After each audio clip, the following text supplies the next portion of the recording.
Bueno, hermano, tenemos por delante Hechos capítulo 20.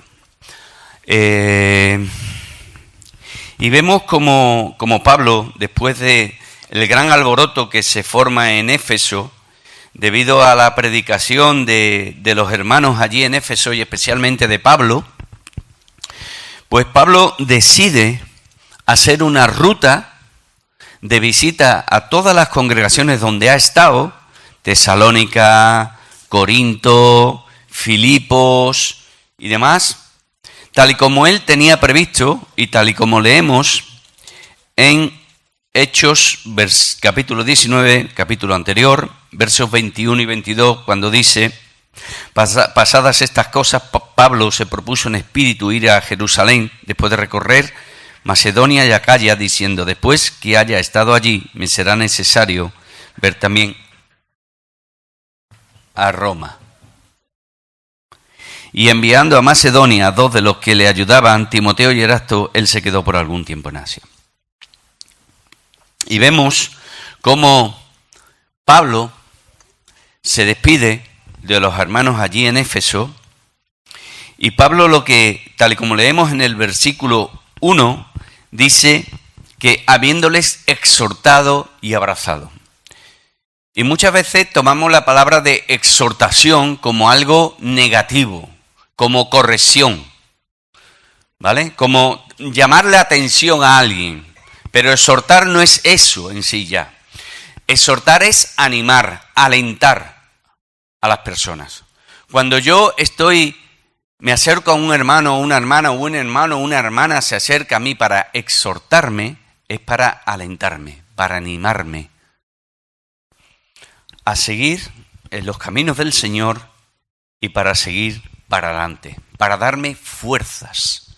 Y esto es lo que hace Pablo. Pablo lo que hace es exhortar, animar, alentar a los hermanos en Éfeso, que ya no va a verlos más, y él lo sabía, porque lo leemos en el propio capítulo 20, cuando se presenta delante de los ancianos de Éfeso, y allí se lo confiesa, y le está dando las últimas palabras a todos aquellos hermanos. Después habla con los ancianos, pero solamente con los ancianos, no con los hermanos de Éfeso. Y Pablo, vamos a ver en este capítulo 20, cómo Pablo intenta aprovechar al máximo el tiempo en el que va a estar en cada ciudad. Cómo Pablo intenta redimir el tiempo, incluso perdiendo horas de sueño, para alentar y animar a los hermanos en las diferentes ciudades. Y llama la atención, y es algo que me comentó mi esposa cuando estábamos leyendo este capítulo 20, cómo dice que después de haberlo exhortado, los abraza. Un símbolo de amor y de cariño. Y así es como actúa un padre con sus hijos. Así es como actúa un anciano o un pastor sobre la grey sobre la cual lo ha puesto el Señor.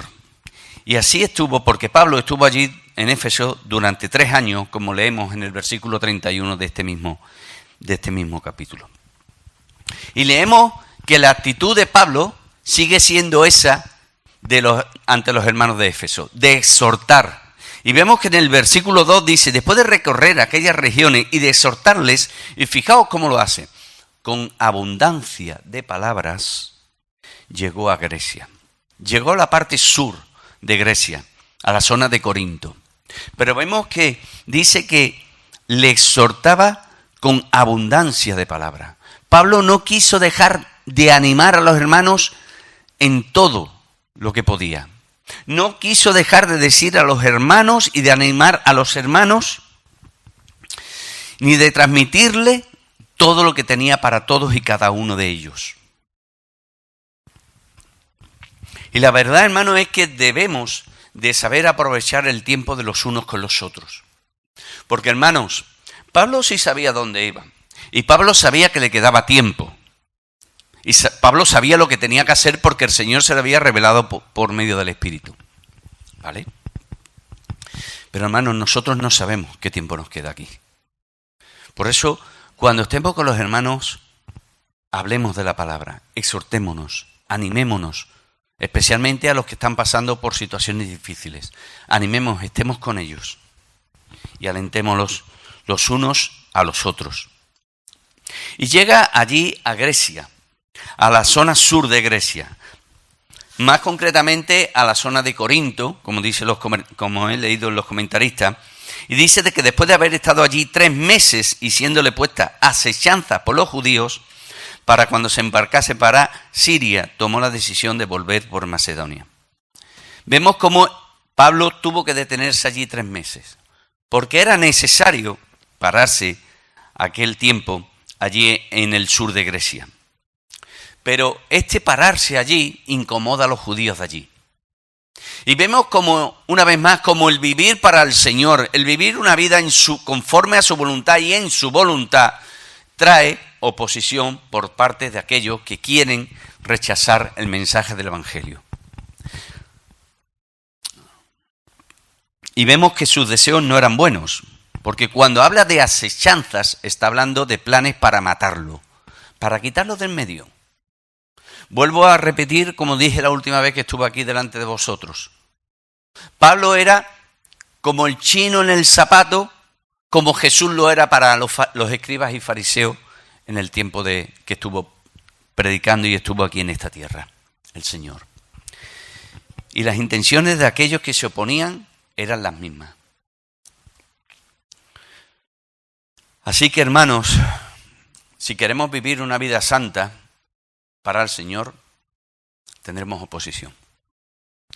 Y eso es una buena señal. ¿Por qué? Porque eso nos indica que estamos en los caminos del Señor y haciendo su voluntad.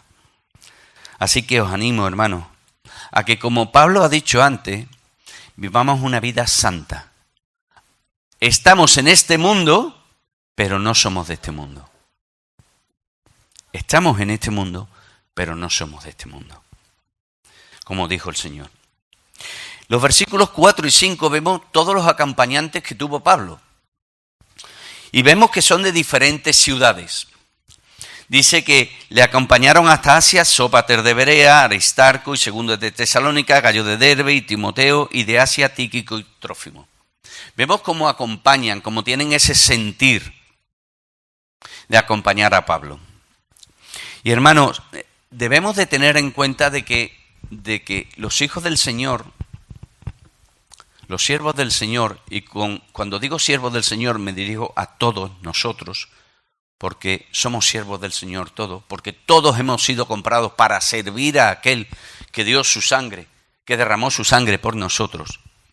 No podemos ser lobos solitarios. No se puede ser un lobo solitario. Nos necesitamos los unos a los otros. Yo necesito a ustedes como ustedes me necesitáis a mí, porque somos una familia y porque somos un cuerpo. Porque ¿quién me va a consolar o quién te va a consolar cuando estés pasando por momentos duros? ¿Quién te va a animar? ¿Quién me va a animar?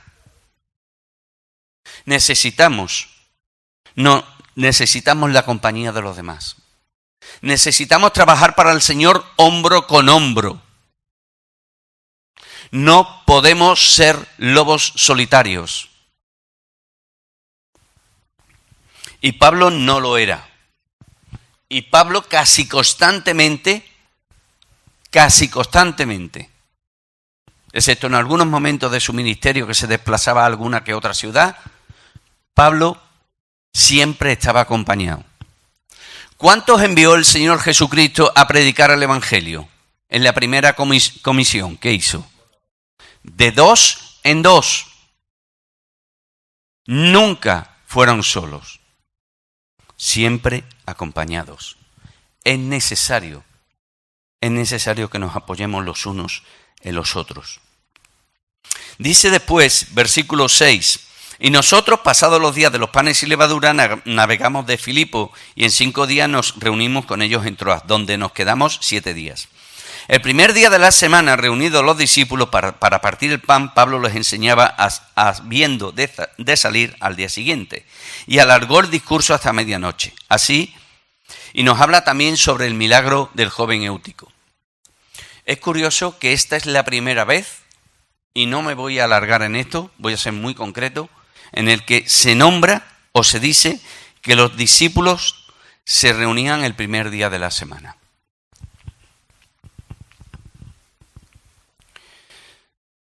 Hermanos, hay por ahí comentarios en el que dicen, es que los cristianos nos reunimos el primer día de la semana porque fue el día en que resucitó Cristo. Eso no está en la Biblia. No está en las Escrituras. No aparece en las Escrituras. Pero ellos se reunían el primer día de la semana. El primer día de la semana iba desde el sábado tarde hasta el domingo mediodía. Porque tenemos que verlo desde el punto de vista del Señor, no del nuestro. Y se reunían y partieron el pan. Partieron el pan. Y este partir el pan se refiere a tomar el pan y el vino. A partir el pan y el vino. Y esto está apoyado en 1 Corintios capítulo 11, por si queréis leerlo. Pero no me voy a alargar más en cuanto a esto. Lo que sí me llama la atención de este versículo que hemos leído, del versículo 7, es cuando dice al final de él, y alargó el discurso hasta la medianoche. No estuvieron 2 horas, no estuvieron 1 hora, no estuvieron 3 horas. No, hermano, hasta medianoche. Estuvieron varias horas escuchando a Pablo.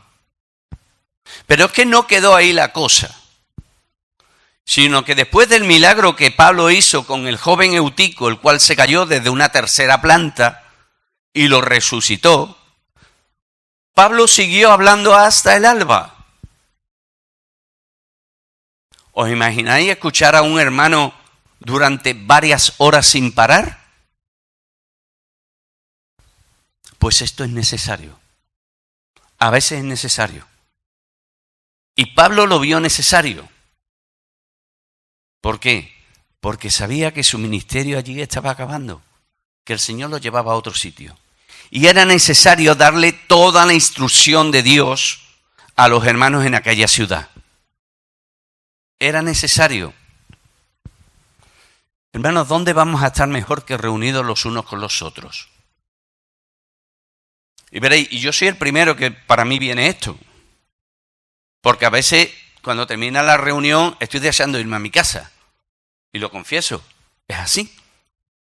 Pero a veces es necesario que estemos los unos con los otros. Es necesario que tengamos comunión los unos con los otros.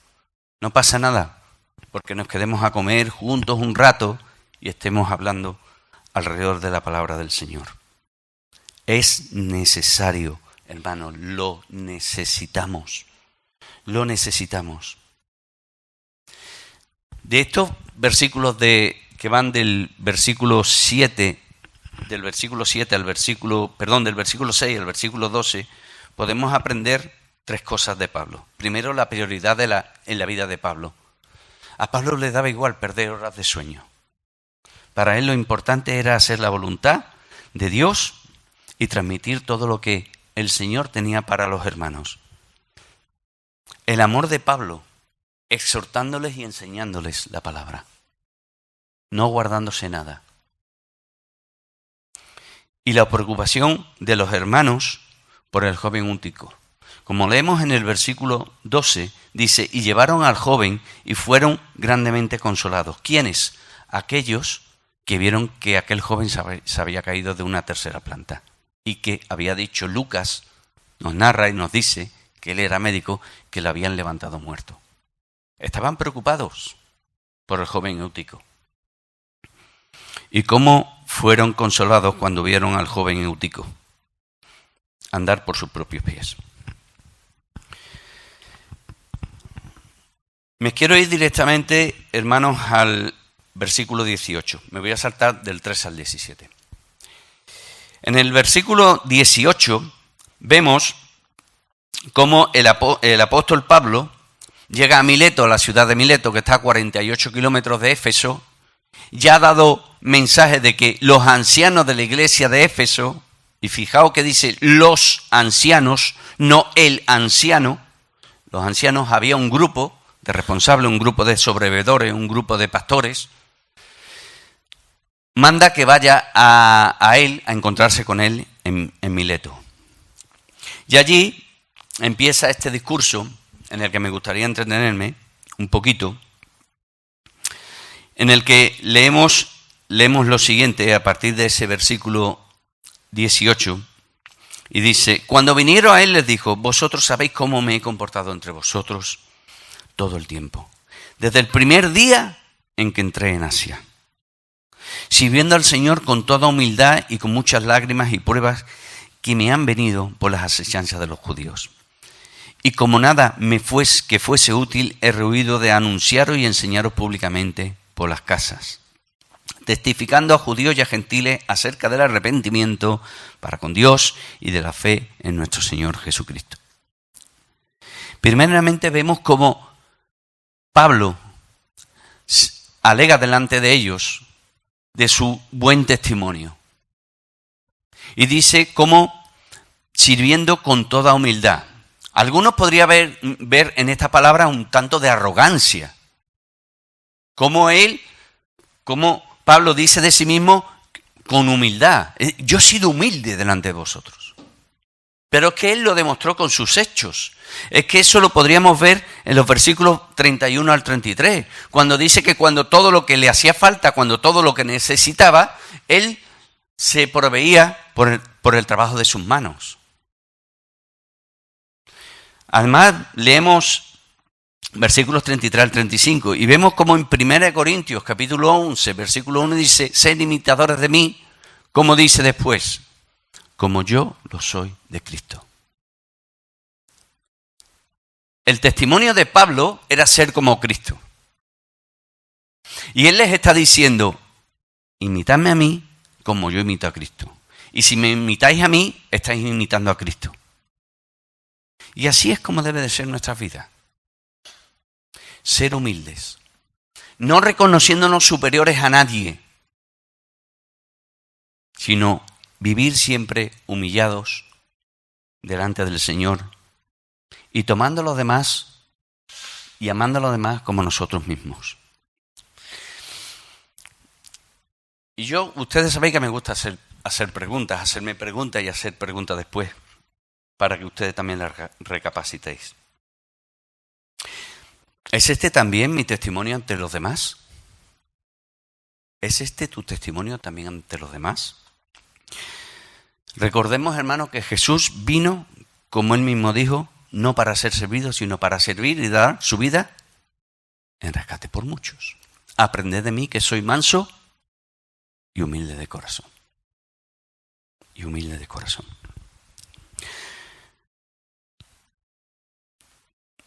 Además, me llama la atención de que este servicio a la iglesia fue con muchas lágrimas, lo cual nos habla del amor de Pablo por los hermanos, pero no solamente por los hermanos, sino también por las almas que rechazaban el Evangelio.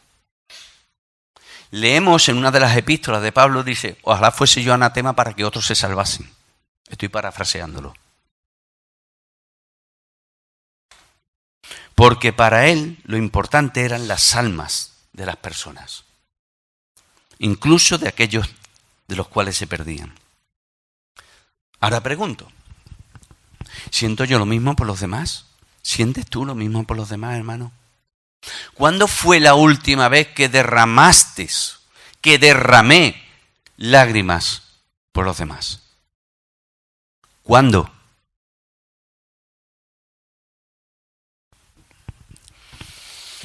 Este servir al Señor y predicar el Evangelio le trajo persecución por quienes no aceptaban el Evangelio. ¿Hay indicios en mi vida de esto? ¿Me critican? ¿Se burlan de mí? No estamos hablando de que me golpeen, de que me metan en prisión, como otros hermanos está sucediendo en otros países. Pero se burlan de mí, se ríen de mí, me rechazan. Rechazan cuando voy a estar con ciertas personas, se apartan de mí.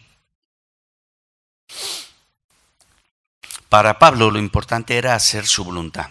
Él escribe en Filipenses capítulo 1, versículo 21, y todos los conocemos: para mí el vivir es Cristo. Para mí el vivir es Cristo.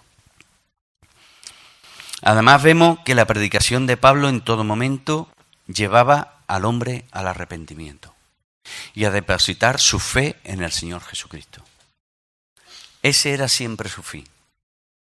Llevar a aquellos que no tenían al Señor en su corazón a los pies de la cruz para que se arrepintiesen y a que creyesen en la obra del Señor Jesucristo.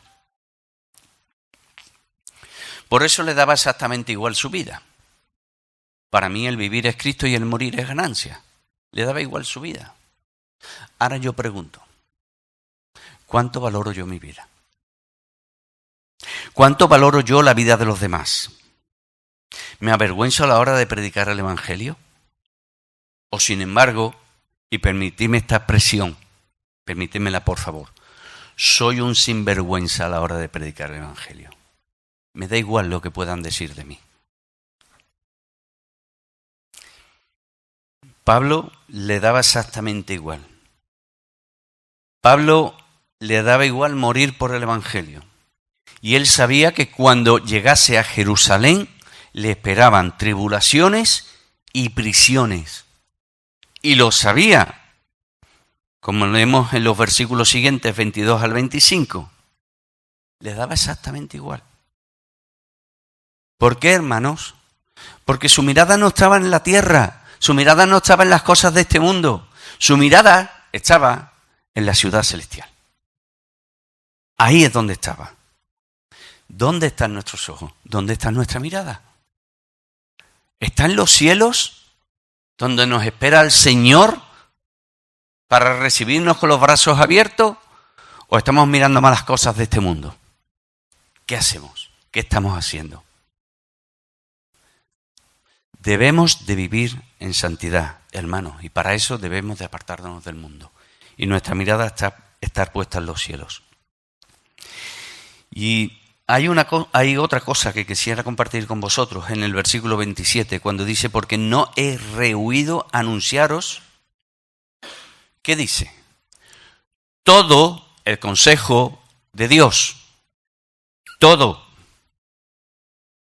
¿Se podía haber guardado algo? Pues posiblemente. Pero Pablo dio todo el consejo de Dios.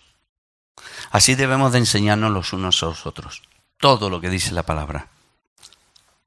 Y de enseñar a los demás. Versículos 28 al 31. Por tanto, mirad el consejo que le da Pablo.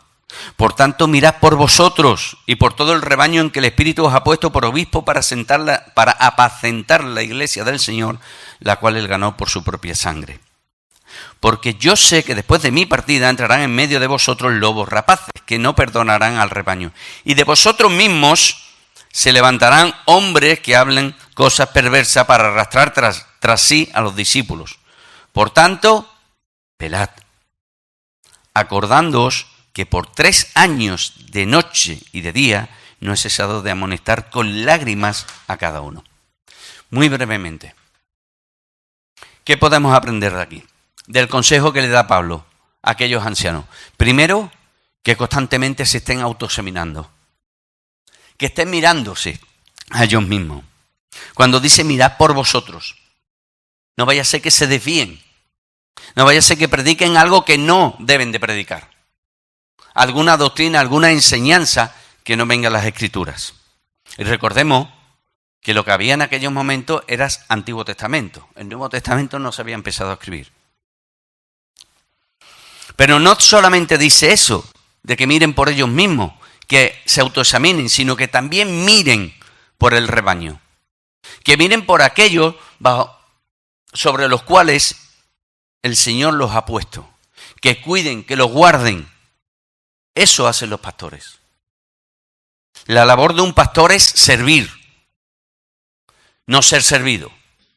Como hemos escuchado antes, porque el Señor vino no para ser servido, sino para servir y dar su vida en rescate por muchos.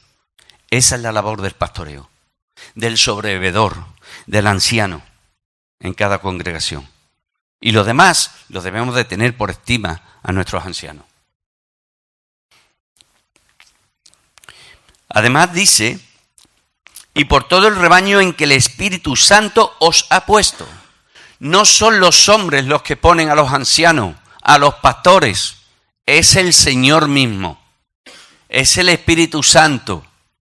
Y hay personas que se autoproclaman apóstoles, pastores, personas que llegan a congregaciones en el que dicen, yo soy pastor, ¿vale? ¿Y tu rebaño? ¿Dónde está? ¿Dónde está tu rebaño?